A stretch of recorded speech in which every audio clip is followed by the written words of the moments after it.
se retrouve aujourd'hui pour la guidance du mercredi.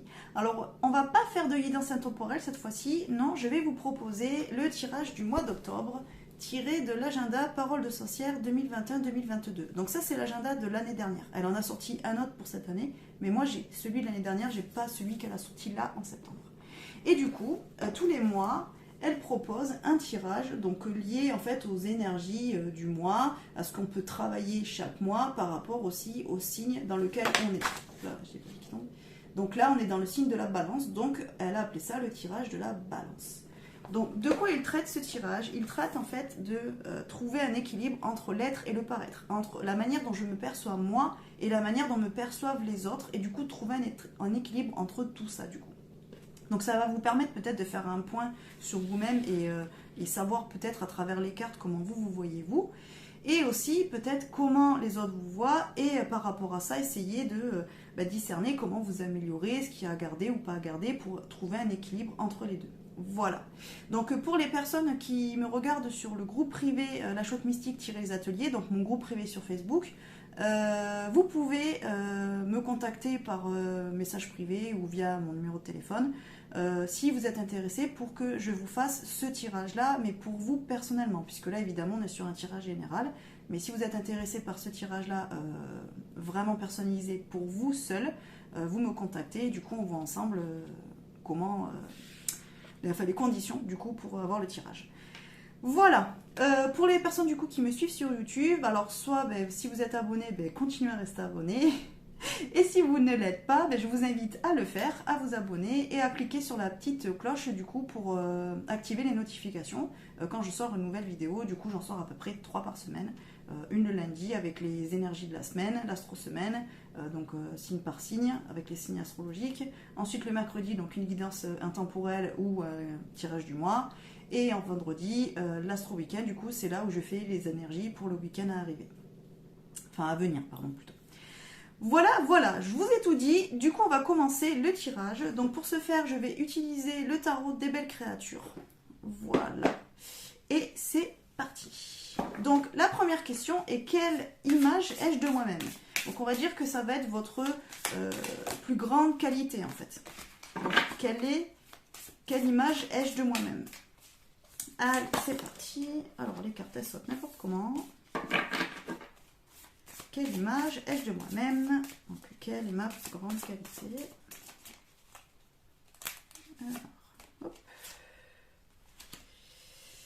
Alors, on est sur un 9 de coupe. Donc, le mot-clé, là, il est satisfaction. Alors déjà, quand on est dans les coupes, ça veut dire qu'on est quelqu'un qui est plutôt dans l'émotionnel, dans l'émotion, dans le ressenti. Ça veut dire que déjà, vous êtes quelqu'un... qui est plus guidé par ses émotions et par ses ressentis, par son intuition, on va dire, plutôt que quelqu'un qui est plutôt dans le mental et qui est plutôt quelque chose de... Enfin, qui a des réflexions plutôt, on va dire, raisonnées plutôt que émotionnelles. Vous voyez ce que je veux dire? Donc là, ça veut dire quand même que vous êtes quand même déjà quelqu'un qui est plutôt... comment dire? Qui est plutôt... sensible, voilà, on va dire ça. Qui peut avoir un côté aussi empathe. Donc, on va dire quelle image avez-vous de vous-même? C'est que déjà vous êtes quelqu'un qui vous sentez comme quelqu'un de plutôt émotif ou émotive, mais aussi quelqu'un qui aime en fait faire attention aux autres, qui aime leur venir en aide, qui aime échanger. Alors en plus, bon là on a la bouteille de vin, les raisins, donc puis le mot satisfaction, on est quand même sur quelque chose qui est plutôt... En plus on est sur un 9 de coupe, donc on est quand même... on va dire sur une fin de quelque chose, ou on va dire sur une évolution déjà quand même assez avancée. Donc ça veut dire que vous êtes quelqu'un, on va dire votre plus grande qualité, c'est quelqu'un qui sait peut-être écouter et qui sait partager. Voilà, qui sait comprendre aussi peut-être les besoins ou les problèmes des autres. Vous voyez ce que je veux dire? Vous avez un côté un peu, oui je dirais empathe en fait. J'ai un petit peu envie de dire ça puisque c'est le mot qui me revient le plus en voyant cette carte-là. J'ai un petit peu l'impression que vous êtes quelqu'un à qui on peut se confier et à qui on peut faire confiance pour garder ses secrets en tout cas. Donc je pense que ça c'est quelque chose qui vous fait du bien aussi, et quand vous pouvez arriver à venir en aide à quelqu'un et l'aider ou lui apporter des conseils ou voilà, même l'aider matériellement, on va dire, je sais pas, vous l'aidez à déménager alors que voilà, vous savez que la personne peut-être est toute seule ou voilà, en fait ça vous met dans une dans une énergie de satisfaction. Ça vous satisfait en fait de pouvoir être à l'écoute des autres et pouvoir aider les autres. Donc c'est votre plus grande qualité, je dirais, vous êtes empathe et vous êtes quand même quelqu'un sur qui on peut compter en cas de besoin.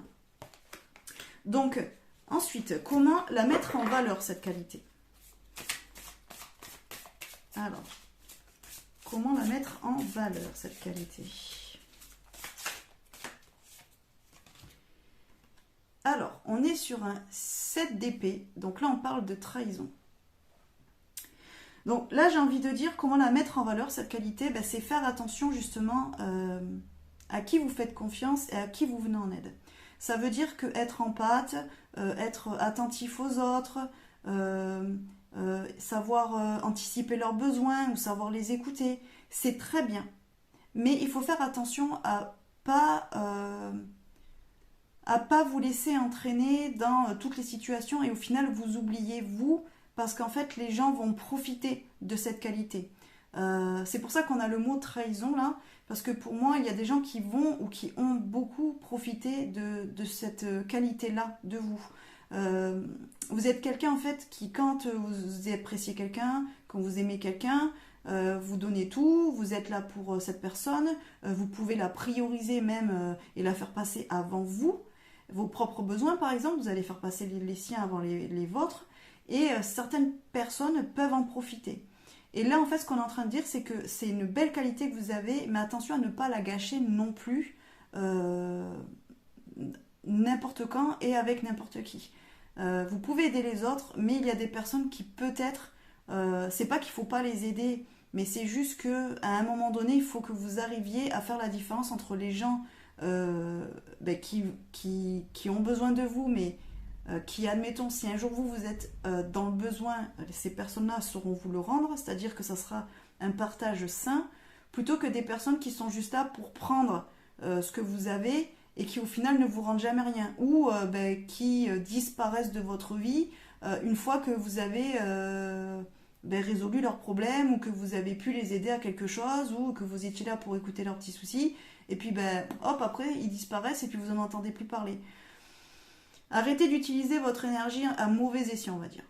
Là, vous pouvez aider les autres, vous avez cette capacité-là et c'est une grande qualité, mais attention à ne pas vous perdre dans ça et à ne pas vous faire vampiriser par des personnes qui sont là juste pour profiter de cette qualité. Donc ensuite, quelle image renvoyez-vous aux autres? Donc là, on va dire, là ça me met noté votre plus grand défaut. Donc l'image que vous renvoyez aux autres. Donc là on parle de voilà, votre défaut. Bon, défaut, voilà, c'est...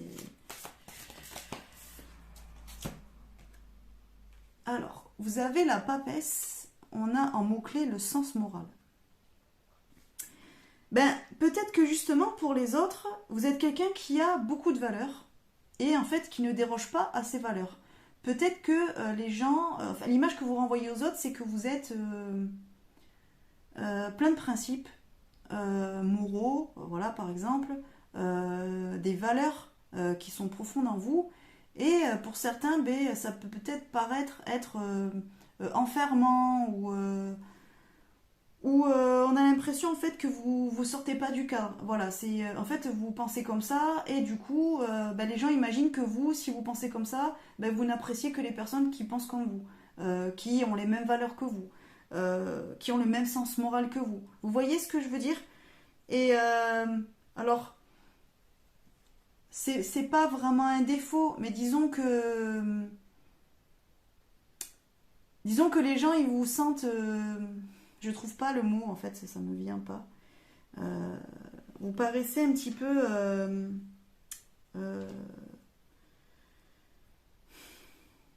strict, un petit peu, mais c'est un autre mot que je cherche. Ouais, quelqu'un qui est plein de principes en fait et qui avait tendance à dire aux autres comment ils devraient penser. Vous voyez le côté un petit peu moralisateur. C'est un petit peu ce côté-là. Le côté moi je sais et toi tu sais pas donc je te le dis parce que je sais. Vous voyez ce côté un petit peu c'est juste que pour certaines personnes, comme vous avez vos valeurs, vous avez vos principes et que, entre guillemets, ben, votre vie est réglée par rapport à ces principes et ces valeurs-là, et ce sens moral, ben ouais, ils ont l'impression que quand quelqu'un en face de vous n'est pas dans les mêmes valeurs ou n'a pas le même sens moral ou la même manière de vivre, ben en fait, vous le jugez et vous n'acceptez pas les différences. Alors que, en fait, ça se trouve, c'est complètement faux. Donc là, c'est pour ça qu'on est vraiment sur l'image que vous renvoyez aux autres. Vous voyez? Et c'est aussi, en fait, comment vous pensez qu'on vous voit. Aussi, je pense.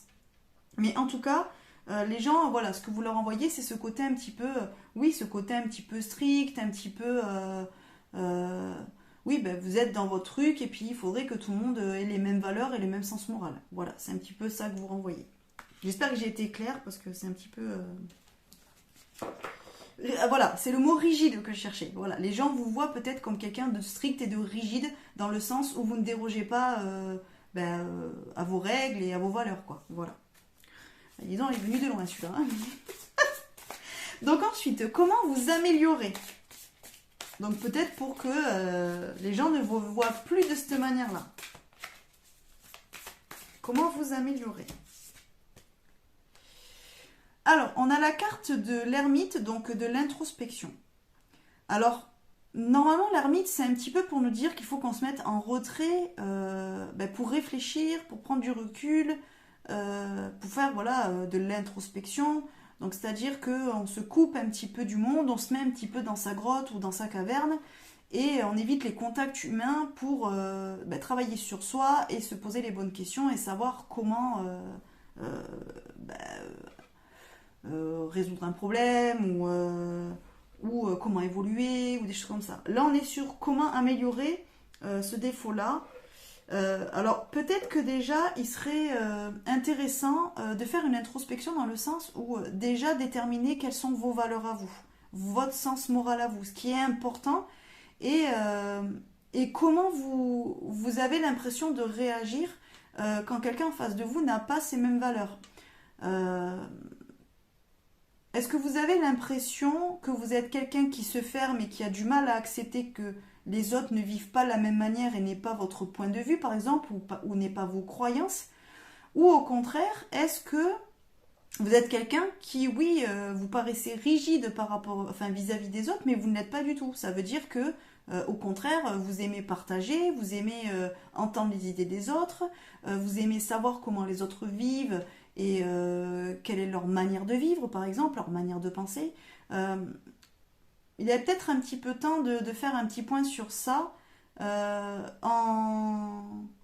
en se disant comme ça, je vais voir si je peux pas changer d'attitude. Par exemple, si vous vous rendez compte que effectivement vous êtes quelqu'un de rigide et plein de principes et que vous avez du mal à accepter la différence, eh bien, demandez-vous pourquoi vous êtes comme ça, pourquoi vous voulez absolument que les gens autour de vous, votre entourage, ne vivent que par rapport à vos principes à vous et à vos valeurs à vous, et que vous n'acceptez pas peut-être dans votre cercle familial ou amical d'autres personnes en fait qui vivent d'une autre manière, ou, euh, ou au contraire, comment faire pour que les gens se rendent compte justement de votre ouverture d'esprit, se rendent compte que non, vous n'êtes pas quelqu'un de rigide, vous pouvez avoir vos principes et vos valeurs, mais ça ne veut pas dire que vous n'êtes pas ouvert d'esprit et que vous n'acceptez pas la différence. À mon avis, vous trouverez les solutions que seulement si vous vous posez un petit peu les questions, mais à vous-même, et en essayant de vous voir tel que vous êtes par rapport à ça, en fait. J'ai l'impression que c'est pas les autres qui vous donneront ces réponses-là. C'est pas en demandant aux autres, oui, mais est-ce que tu as l'impression que je suis quelqu'un de rigide ou est-ce que machin. Non, parce que les gens, ils auront leur perception de vous et de votre manière d'être, et vous aurez la vôtre. Et là, ce qui est intéressant, c'est justement de savoir quelle est votre perception par rapport à ce défaut, parce que c'est pas vraiment un défaut hein, d'avoir des qualités et un sens moral, c'en est un si vraiment vous êtes quelqu'un de très fermé, que voilà, vous refusez absolument tout changement et toute personne qui ne sont pas dans les mêmes principes et que vous êtes dans le fait de l'imposer aux autres par gré ou force, quoi. Vous voyez ce que je veux dire?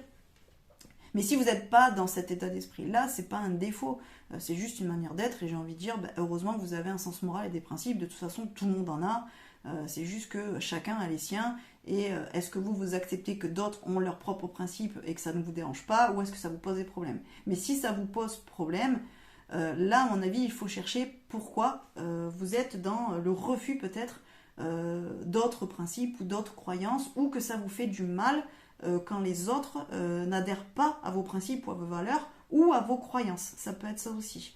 Donc il serait intéressant de travailler sur ça. Et je pense que le fait de travailler sur ça de votre côté, alors soit en faisant du journaling, ou aussi par exemple à travers les cartes, les guidances, ou des choses comme ça, ou n'importe, hein, ça après c'est à vous de trouver votre méthode, ça serait intéressant de le faire pour pouvoir après vous améliorer, dans le sens où quand vous aurez capté pourquoi vous êtes comme ci ou comme ça, pourquoi vous avez tel principe ou autre, vous allez pouvoir vous améliorer dans le sens peut-être de la communication, où vous pourrez plus démontrer aux autres que vous n'êtes pas forcément quelqu'un de rigide ou plein de principes, c'est simplement que vous avez vos valeurs, vous vous y tenez, mais après chacun fait ce qu'il veut. Vous voyez ce que je veux dire?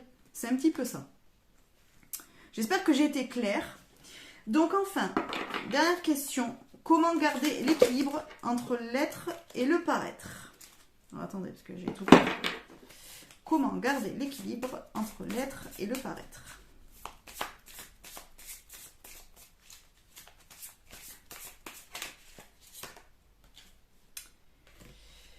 Nous avons le 8 d'épée, l'emprisonnement. Alors je trouve que ça répond bien à ce qu'on vient de dire. Moi j'ai l'impression que pour garder l'équilibre, justement, il faut que vous vous ouvriez un petit peu plus. Alors là, vous voyez, en fait, là, la jeune fille, là, elle a une bulle avec son petit animal dedans. Alors si c'est une sorcière, c'est peut-être son petit familier. Et en fait, elle le laisse pas sortir. Donc, bon, c'est peut-être une question aussi pour... Enfin, une question. C'est peut-être aussi pour le protéger. Et c'est peut-être aussi pour ça que vous avez vos valeurs, vous avez vos principes, vous avez votre sens moral qui fait que vous êtes quelqu'un, par exemple, qui aide beaucoup les autres, voilà, parce que c'est dans vos valeurs à vous d'être plutôt là pour les autres plutôt que vous d'abord, par exemple. Mais quoi qu'il en soit, il ne faut pas que vous emprisonniez dans ça. Là, il y a peut-être en fait justement une réflexion à avoir, c'est est-ce que je suis comme ça pour me protéger? Alors peut-être dans le sens où quand vous aidez les autres, ben, ça vous protège parce que ben, au final, vous n'avez pas à aller chercher en vous-même ce que vous avez à travailler vous-même. Donc entre guillemets, ça vous empêche de vous regarder vous-même et de vous retrouver face à vos propres problèmes, peurs, blessures ou autres. Voilà, donc c'est une manière de se protéger de ça.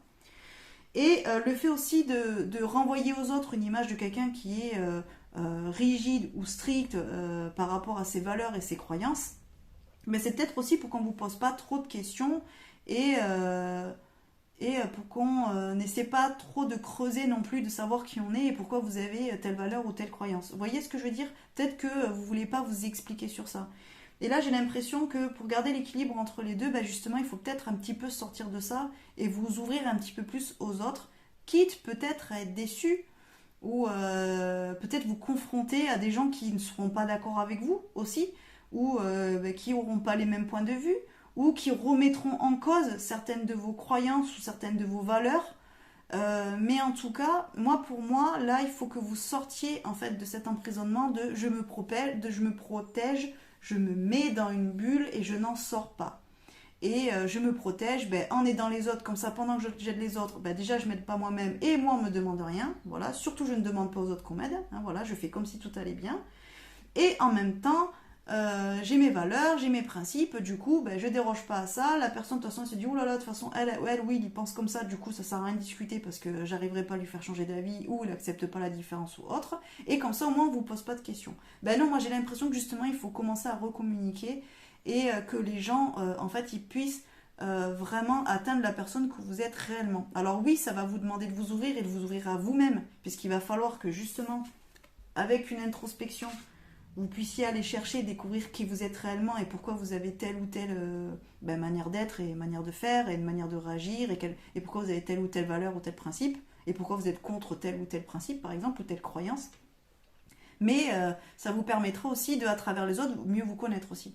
Voilà, parce que les autres pourront plus vous poser des questions et vous découvriront sous un œil neuf aussi. Donc ça vous permettra d'équilibrer l'être et le paraître, puisque au final les autres vous verront tel que vous êtes vraiment et non pas comme vous voulez paraître être. Voilà.